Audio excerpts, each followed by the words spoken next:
అన్న నమస్తే, ఏం చేస్తుంటారు? నమస్తే అండి. నేను ప్రైవేట్ జాబ్ చేస్తాను. ఉంటారు. కూటమి ప్రభుత్వం వచ్చి 18 నెలలు అయిపోయిందన్న.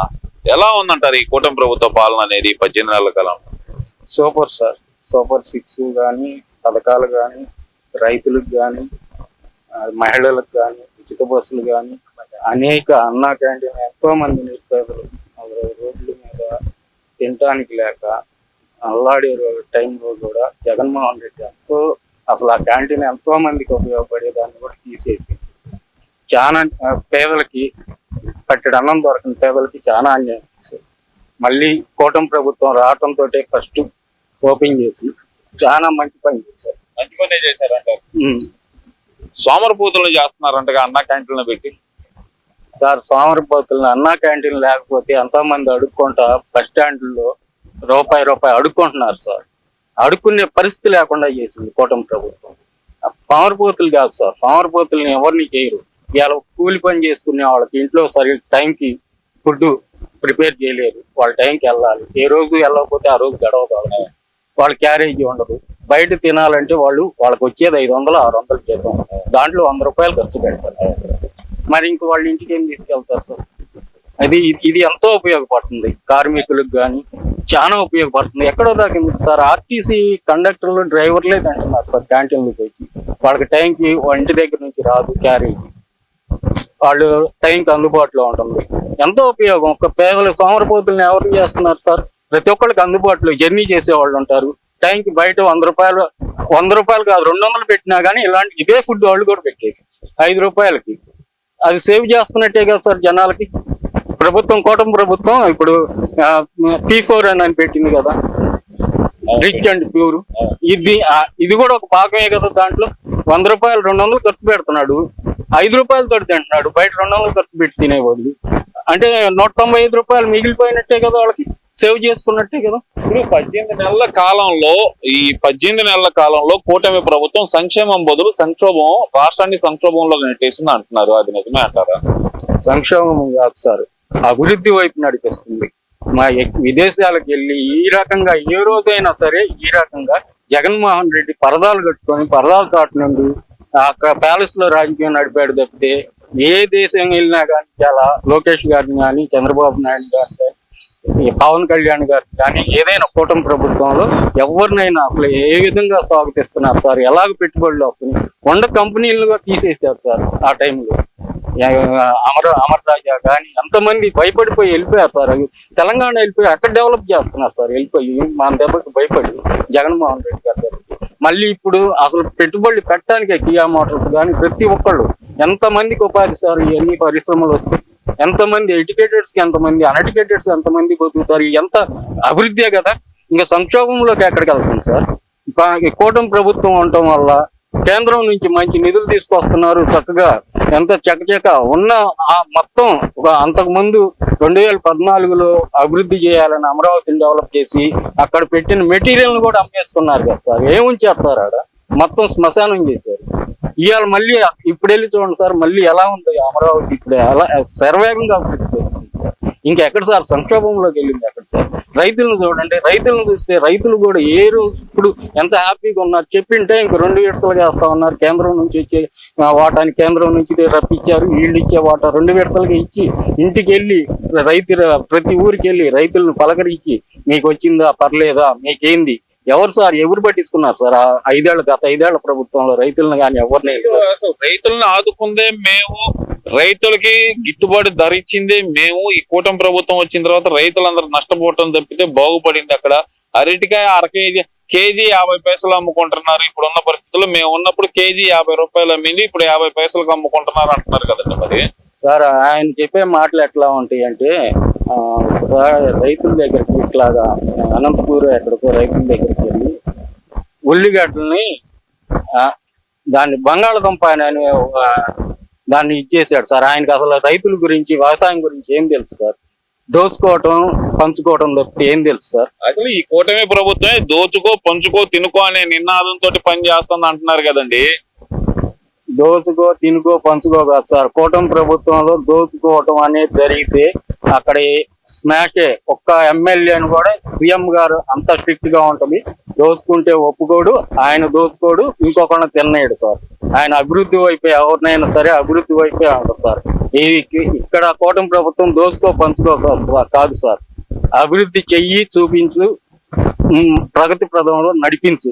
ఇదే సార్ నినాదం, టీడీపీ నినాదం ఇది. ఇదంతా కాదు అసలుకి. ఈ కూటమి ప్రభుత్వం వచ్చిన తర్వాతే 18 నెలల కాలంలోనే రాష్ట్రంలో అరాచకాలు పెరిగిపోయినాయి అంటున్నారు కదా, నిజమేనా? ఎక్కడ సార్ అరాజకాలు పెరిగింది? అసలు ఆ రోజుల్లో 5 సంవత్సరాలు, గత 5 సంవత్సరాల్లో ఎక్కడన్నా పరదాలు కట్టుకొని మరి అసలు రోడ్డు మీదకి బయటికి వెళ్తుంటే పరదాలు కట్టి ఒక్క మనిషిని, అతను వెళ్ళేటప్పుడు కాన్వాయ్ ఒక్క మనిషిని రోడ్డు మీదకి రానిచ్చారా సార్? వాళ్ళు ఎవరైనా సామాన్య జనాన్ని తిరగనిచ్చారా సార్? అసలు ఎక్కడ పడితే అక్కడ దోపిడీలు, రౌడీయిజం, గోండాయిజం, ఒక ఆపోజిట్ పార్టీల వాళ్ళని కూడా బతకనిచ్చారు సార్. ఎక్కడికక్కడ ధ్వంసం చేయటం, పార్టీ ఆఫీసులు ధ్వంసం చేయటం, నానా బీభత్సం సృష్టించారు కదా సార్. భయంతో వెళ్ళిపోయారు సార్ సామాన్య ప్రజలు. జగన్మోహన్ రెడ్డి అంటే ఒక సైకోలాగా తయారైపోయి భయపడిపోయారు సార్. అందుకే కదా సార్ 150 ఒక సీట్ని 11 సీట్లకు పడగొట్టింది. లేకపోతే బటన్లు నొక్కటం ఇంకా మేం కాదు సార్ సోమరిపోతం చేస్తుంది. మన ప్రజల్ని టీడీపీ కూటమి ప్రభుత్వం కాదు సార్ చేస్తుంది, జగన్మోహన్ రెడ్డి చేశారు. ప్రతి దానికి ప్యాలెస్ లో కూర్చొని బటన్ నొక్కటం. ఒక్కొక్క ఇంటికి ₹1,00,000, ₹1,50,000 ఇచ్చి తిని కూర్చోండి సోమరిపోతుంది. అది చేసింది. ఇక్కడ అది కాదు. ముతగా ఉంటారు, తినలేని పరిస్థితి ఉంటారు, పిల్లలు చూడలేని పరిస్థితి ఉంటారు. వాళ్ళకి పెన్షన్లు ఇచ్చి వాళ్ళని ఆదుకుంటున్నారు సార్. కడుపును పుట్టిన పిల్లలు ఆదుకోలేని ప్రభుత్వం ఆదుకుంటాం సార్, కూటమి ప్రభుత్వం. వాళ్ళకి నెల కరెక్ట్ టైంకి ఆదివారం వచ్చిందంటే ఒకరోజు ముందే తీసుకెళ్లి అలర్ట్ చేసి కరెక్ట్ గా ఉదయం 6-7 గంటల 8 మొత్తం కంప్లీట్ చేసి మళ్ళీ వెళ్ళి సీఎం గారు వెళ్ళి ప్రతి ఊరు వెళ్ళి నెల ఒక్కొక్క ఊరు వెళ్ళి ప్రోగ్రామ్ పెట్టి ఆ ఊర్లో పెన్షన్ ఆయన అదేదో పబ్లిసిటీ కోసం ఆయన చేస్తున్నాడు అంట కదండి.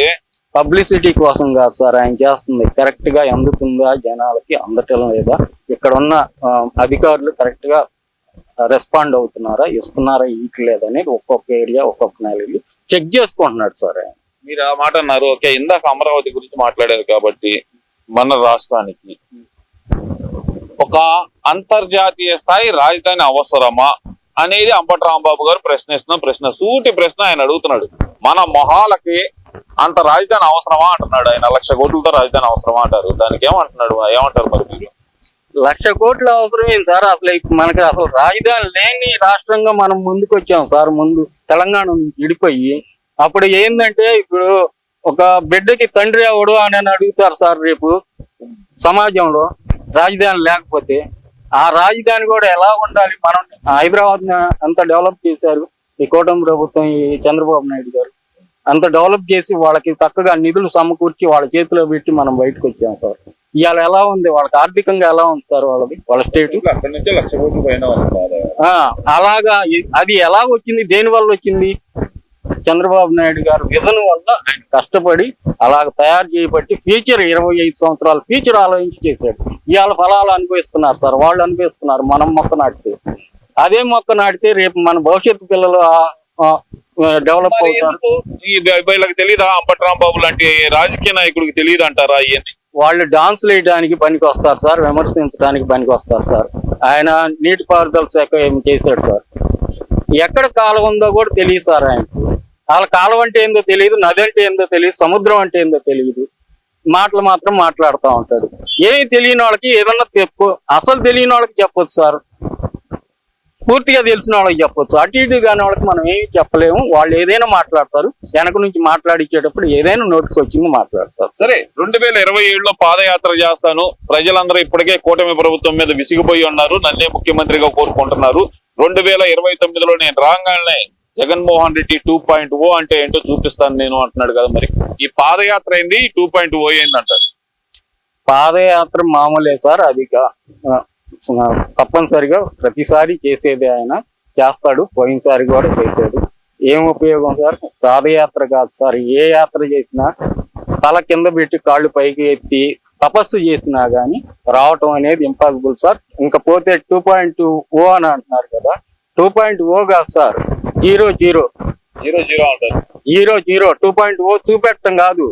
ఈసారి ఇప్పుడు ప్రశాంతంగా ఉంది కూటమి ప్రభుత్వం. ఎందుకంటే ఇలాంటి వాటికి సపోర్ట్ చేయదు కూటమి ప్రభుత్వం. ఈ 2.0కి వీటన్నిటికీ సపోర్ట్ చేయదు. కానీ ఎంత ఇబ్బందులు పడి ఎంత టార్చర్ అనుభవించిన ప్రజలు కూడా, ప్రభుత్వం కూడా, ఇదే కూటమి ప్రభుత్వం ఎన్నో కష్టాలు అనుభవించింది.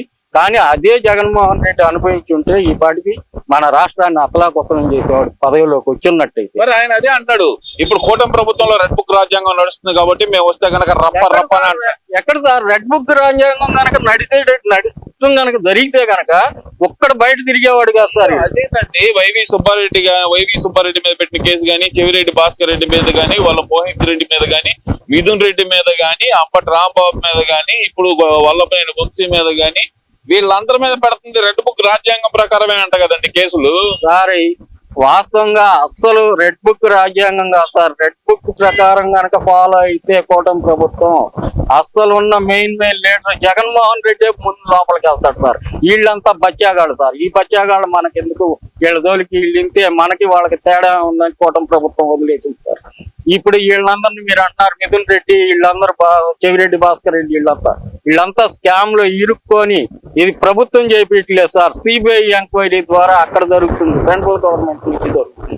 ప్రభుత్వం మాత్రం వాళ్ళ జోలికి వెళ్ళలేదు ఇప్పటి వరకు.